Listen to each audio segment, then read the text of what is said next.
What's up, y'all? I am Anthony K. Thomas from Wrestling with Rumors, and welcome to a SmackDown recap after what has been an incredible weekend of WrestleMania and what has been an incredible Raw after WrestleMania, a good NXT after Stand and Deliver. We end this week out in WWE with a SmackDown after WrestleMania. And let's jump into everything that was SmackDown this week. This week, we start SmackDown out with John Cena, the last real champion, as he calls himself. And as we all remember from Monday Night Raw, John Cena got hit with an RKO by Randy Orton. And in that one moment, we were all transported back into time, back to 2007, the famous rivalry of John Cena and Randy Orton. And even as Randy Orton said it himself when he and John Cena were in the ring and talking on SmackDown in a bizarro world where John Cena is the bad guy and Randy Orton is the good guy. And we are in a multiverse situation where in this rivalry this time around, John Cena is the bad guy and Randy Orton's the good guy. But I'm all for it. And after John Cena called in the ref Mark Nash and had him read something like he did on Monday Night Raw, and it was the same thing, saying that Mark Nash was disrespectful in announcing and John Cena and having him read the paper that he had him read, calling him the last real champion before John Cena could even get a single word in on the mic. Out comes Randy Orton. Randy Orton basically says that there is a void in John Cena for the way he's been acting and that he needs to have kids. He needs to become a father. John Cena did not take to that very well. And John Cena accuses Randy Orton of parent shaming him and adding that the reason why he never had kids, and we have all seen interviews in this question being asked and John Cena answering this question to the reason why he never had kids, which was really the same was really close to the same answer back in the day. Undertaker said why he never had kids back then, or a very familiar answer why a lot of professional wrestlers back in the day didn't have kids was because of the road and not being home all the time. I mean, it wasn't the same answer for a lot of the professional wrestlers. A lot of these professional wrestlers, men and had kids while also in WWE. And that's still something that happens today. But nonetheless, John Cena gives his answer in the ring that he has been, for the last 25 years, he has been raising the fans' kids, and that he's been a better parent than the fans have been to their own kids. And then he looks at a kid and calls his dad a loser. This kid gives John Cena the middle finger. Now, we don't actually see the kid give John Cena the middle finger. John Cena tells us that the kid is giving us the middle finger. John Cena has a bit of this back and forth with this kid, John Cena. And then John Cena says that tells Randy Orton that he is trying to ruin wrestling. Randy Orton replies back by saying, starts off by first saying how in the beginning of Cody Rhodes' theme music, it starts out by saying wrestling has more than one royal family. And then Randy Orton goes on to say he's talking about my family and about how wrestling has been good to his family, to himself. And then John Cena says, what I am trying to do here, Randy, is make sure 3 of your generations are erased. Now, nobody would take that answer very good, and neither did Randy Orton. And Randy Orton throws down a challenge for the WWE Championship, and John Cena simply says no. But he says no for SmackDown, but says yes for Backlash. And that is what we will have at Backlash. You see, Backlash is taking place in St. Louis, Randy Orton's hometown, and John Cena wants to embarrass Randy Orton in his hometown in front of his family and friends by defeating Randy Orton and retaining his WWE Championship. This segment ends when John Cena throws the WWE Championship at Randy Orton and doesn't see the punch coming from John Cena, and John Cena lays out Randy Orton, starts stomping on him, grabs his championship, sets up for what he's going to do next, which is hit Randy Orton with the belt.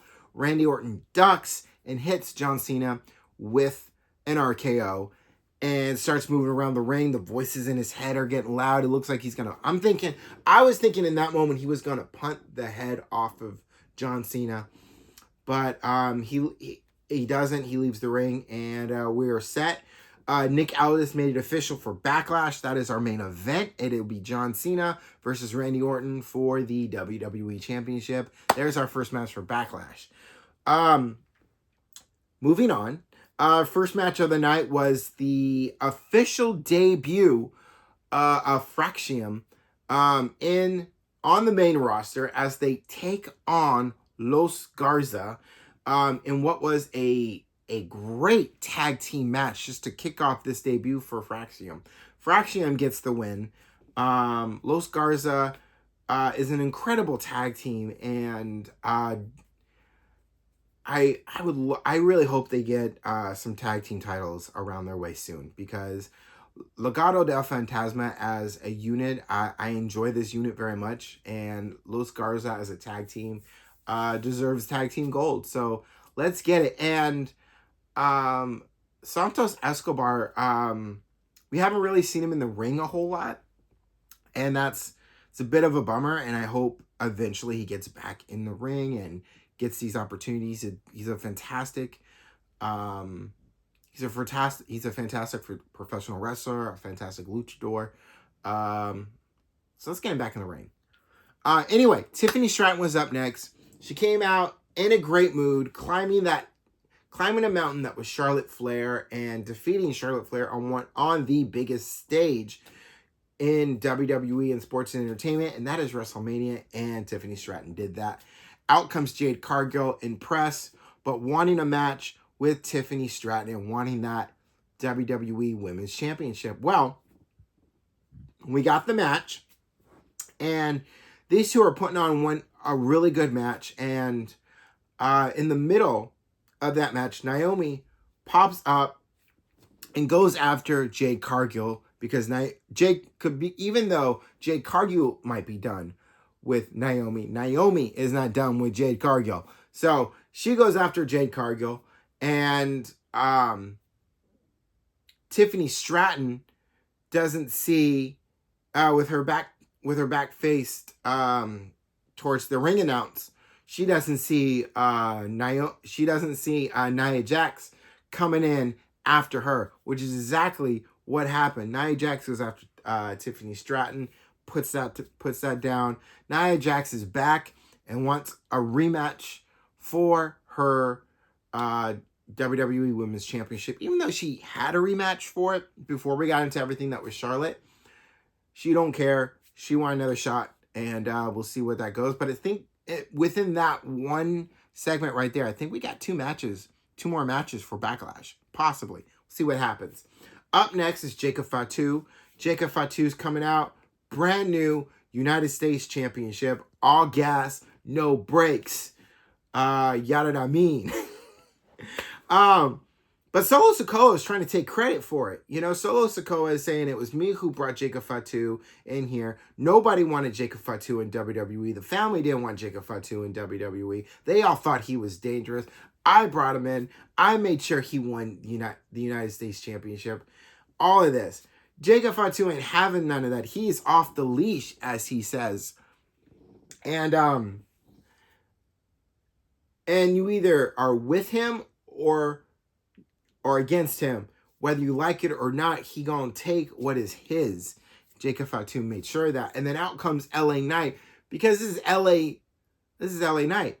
And he wants a rematch for the United States Championship, and he made that known. And then out comes Drew McIntyre, and Drew McIntyre wants a match with Jacob Fatu too. So we ended up getting Nick Aldis comes out and makes it official, where later on that night on SmackDown, where it's gonna be LA Knight, and it's gonna be Drew McIntyre in a match, and the winner of that match will face Jacob Fatu for the United States Championship. We get into the match a little bit later. But up first, it's Zelina Vega versus Chelsea Green for the Women's United States Championship. A fantastic match.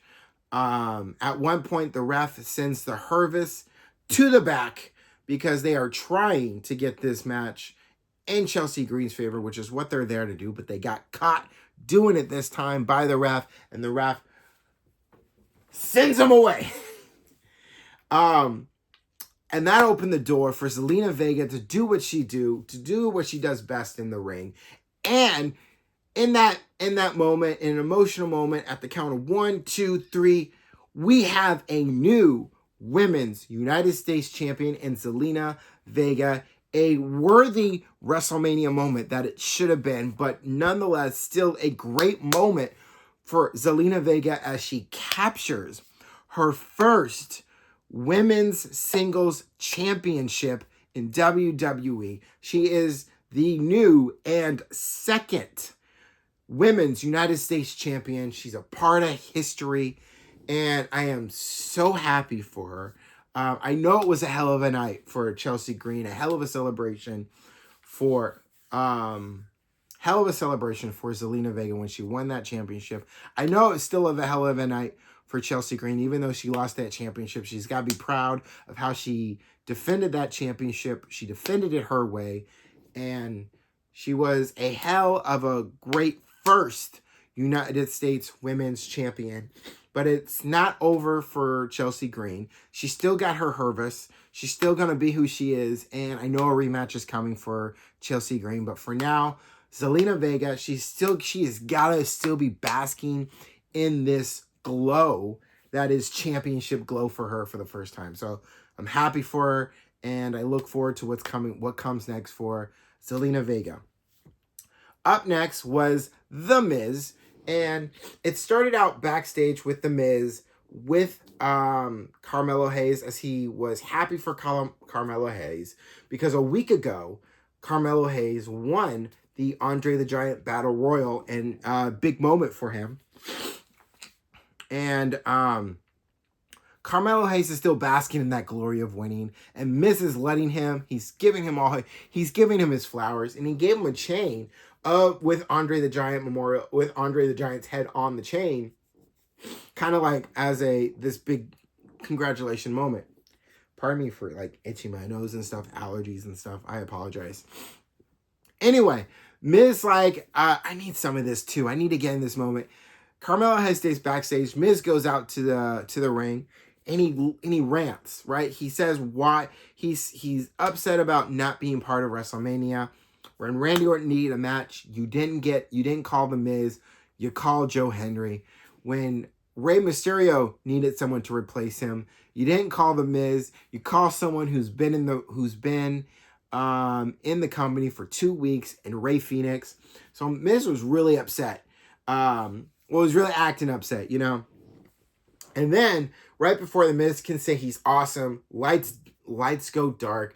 The music, the very familiar music starts to play, and it's like, oh, he's back, and he rises up, and it's like, it was beautiful. It was beautiful. Aleister Black, back in WWE, gets into the ring, makes his entrance, the entrance we haven't seen the way we see it in WWE. He's back. And Miz, there's this moment after he takes his vest off and he's standing and he's like, it's still in it. The crowd is loud and is happy to have Aleister Black back in the ring. They're chanting, welcome back. And then Miz go, who the hell do you think? And then Black Mass. You knew it was coming. And it came. And it was great. So Aleister Black back in the fold. It was great to have Aleister Black back. That's all I gotta say about it. So, and now we get on to what is LA Knight versus Drew McIntyre, #1 contenders match for the United States Championship. We're going to skip ahead midway through the match. Solo Sikoa, without the ref seeing, gets his hands on LA Knight and hits him with a spike, throws LA Knight back in the ring. And Drew McIntyre sees it, and he's about to set up for the win. But before he could go for the win, Damian Priest grabs Drew McIntyre. The ref definitely saw that as Damian Priest pulls Drew McIntyre out from the ring and starts beating on him. Ref calls the match. Match is over. Allow chaos to ensue. Chaos is happening all over the place. And after Drew McIntyre is down by Damian Priest, as Damian Priest leaves because he did what he wanted to do to Drew McIntyre, LA Knight gets in Damian Priest's face about what he did, about costing the match and costing him his shot at the United States Championship. And Damian Priest is trying to explain to LA Knight, this isn't about you. This is about me and Drew. LA Knight don't care. He ruined an opportunity for him, and that's why he's upset. But out from nowhere comes a flying Samoan werewolf in Jacob Fatu as he lays out both LA Knight and Damian Priest as he goes flying through the middle rope and just takes them both out. All gas, no brakes in Jacob Fatu. So it's possible we're setting up for a possible fatal 4-way for Backlash for the United States Championship. It's possible. We got about 3 weeks before we get to Backlash in St. Louis. But that feels like where the setup is going. But we will see what will come in the coming weeks. But that was fun to see.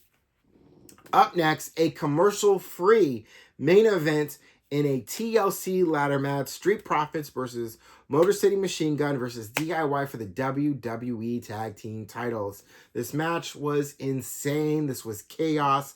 At one point, the man in the front row had his prosthetic leg used in the match by Montag Ford. As he used that prosthetic leg, crowd was going crazy over that. I swear. It was like something out of a WWE 2K game where well, I don't know if it was a 2K game for WWE. I think it was before WWE took over. I think it was before 2K games took over WWE games. When I think this is way back in the day where those kind of matches, the crowd would hold out random weapons for you to grab and use. It's something like that. It felt like something like that.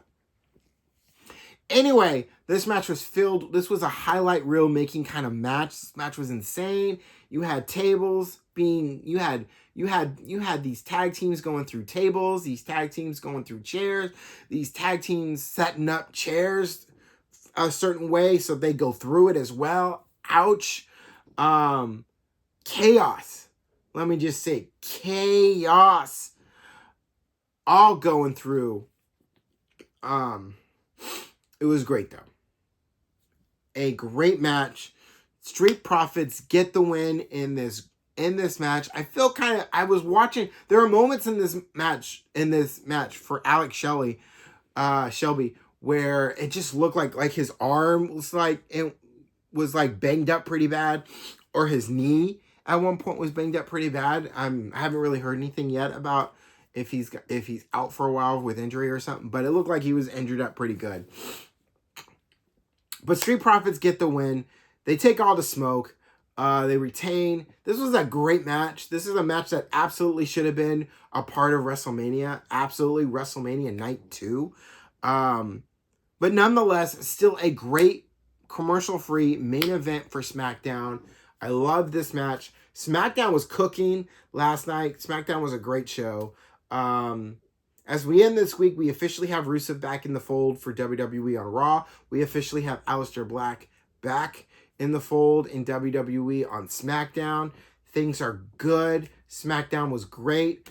And that'll do it for a SmackDown recap.